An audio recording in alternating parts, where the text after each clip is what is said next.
Welcome back. So today I just wanted to take an opportunity to review things that we recently covered right before spring break. And one of the big things was converting using different bases. So let's say I wanted to convert a number like 4, 1, 0, 2, base 5 into a different base, like maybe base 7. Okay. Well, it's kind of a lot to ask to go straight from a foreign base to a foreign base, so we're going to use a medium of base 10. And so the first thing I'll do is just converting this base 5 number into a number that we're more familiar with, that we can kind of better gauge what its value is, something that we're more used to playing with. So what I'll do is just remind ourselves of how much each place is worth. So this place would be worth 5 to the 0, or 1, so it's our unit place. This one would be worth 5 to the first power. We don't have anything worth exactly 5, but here we can account for something that's worth 5 squared, or 25. And in this leftmost position, I can account for things that are worth 5 cubed. So everything here is worth 5 cubed, everything here is worth 5 to the second. If I had anything here, each digit would represent something of value 5 to the 1, and then we have 2 things of 5 to the 0, or 2 things in our unit place. So I'll just compute what that is. So I'll take some time to just write that out.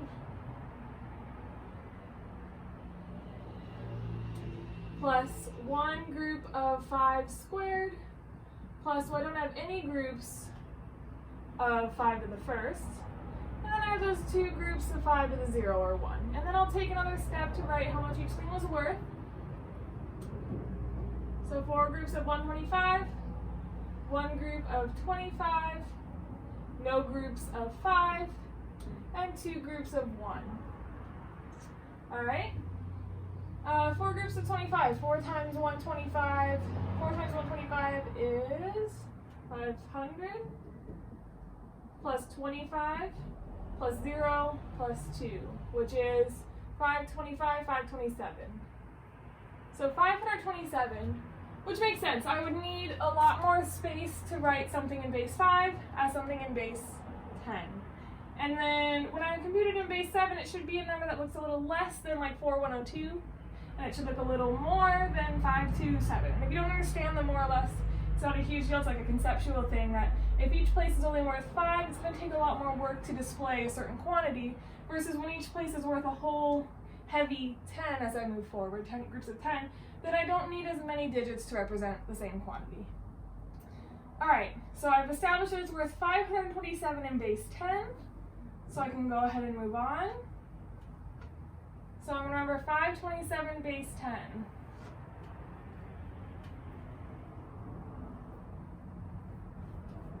So my sort of intermediate step is reminding myself that this is worth 527 base 10. And now I have to answer this question of what is this number in base 10 worth in base 7? All right, remember we have 2 methods of doing this, so I'll do the first one, left to right. I'll find out the leftmost digits first. So, I don't anticipate it taking any more than 4 digits. And it'll be some number in base 7. And what will the places be worth? This place will be worth 7 to 0. Any quantity in this place is worth 7 to the 1. And everything here is worth 7 squared. Everything here is worth 7 cubed. Similarly, like within our base 10, everything here in our number system is worth 10 to the 1, which is 1. 10 to the 0, which is 1. Everything here is worth 10 to the 1, which is 10. Everything in this position is called our hundreds place. It's worth 10 to the second, or 100. And everything in this place in our number system is worth 10 cubed, or thousands. This is the thousands place. Well, here, this is the 7 cubes place, not 10 cubes place. So here it's the 7 cubes place. 7 cubed is 343. So this is like the 343's place. And this is just to illuminate what your students are kind of coping with as they're seeing numbering systems for the first time. This is a little clunky and awkward for us. And this thing is not our hundreds place anymore. It's actually our 49's place. Everything there would be worth 49. Everything here is worth 7, and everything here is worth 1. This will always be our unit. All right, do I have any groups of 343 and 527? Yes. I have at least 1. Do I have 2? Well, if I had 2 groups of that, it'd be a little more than 600, and that's not what I'm working with here. So I can pretty firmly say I only have 1 group of 343, because if I had 2, that'd be a little more than 600. That's not what I have. All right, so 527. I accounted for 343. And this is me using the crutch of base 10, right? I'm using numbers that are in base 10. I translate everything into base 10 for this row. This number's in base 7. All right, 7 take off 3 is 4. 2 take off 4. I don't have enough things in this place, so I need to borrow. So if I take 1 away here, if I go back in time in base 10, it's actually worth 10 when it was just 1 before. So 12 minus 4 is 8. 4 minus 3 is 1. 184 is what I have left to account for. 49, that's like about 50. So how many groups of about 50 are in 184? I'd say about 3, right? So let's see what 49 times 3 is. I'll just do it over here. 49 times 3. 9 times 3 is 27. Carry the 2. 3 times 4 is 12. Plus 2 is 1, 4, 14. So 147. Okay, so if I take into account 3 groups of 49, that's going to knock off 147 from my total original 527 that I'm working with. And then I need to borrow again, so this becomes a 7, that now is 14. 14 take off 7 is 7. 7 take off 4 is 3. I have 37 left to talk about. All right, how many groups of 7 now I'm working with are left to account for when I'm working with 37? So how many groups of 7 are in 37? That would be 5, right? Because 5 times 7 is 35. So if I put a 5 here, I've accounted for all the groups of 7 that I can. Now that I'm working my way down, I'm working with smaller and smaller quantities. And so now I've accounted for 35.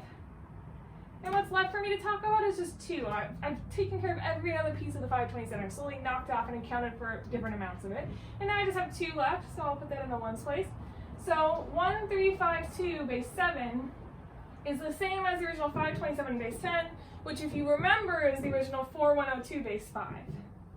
And this makes sense, right? I anticipated that this number, if you remember our little discussion, would look bigger than 527, but not look quite as big as 4102, because this needs to do a little bit more effort as far as its number, because it's only in base 5, whereas this is in base 7, so everything is worth a little bit more as I go down, and things are worth even more in base 10, so I really didn't have to put a lot of effort into my numbering system, right? Because I sort of accounted for all that with my base. So that's the left to right method.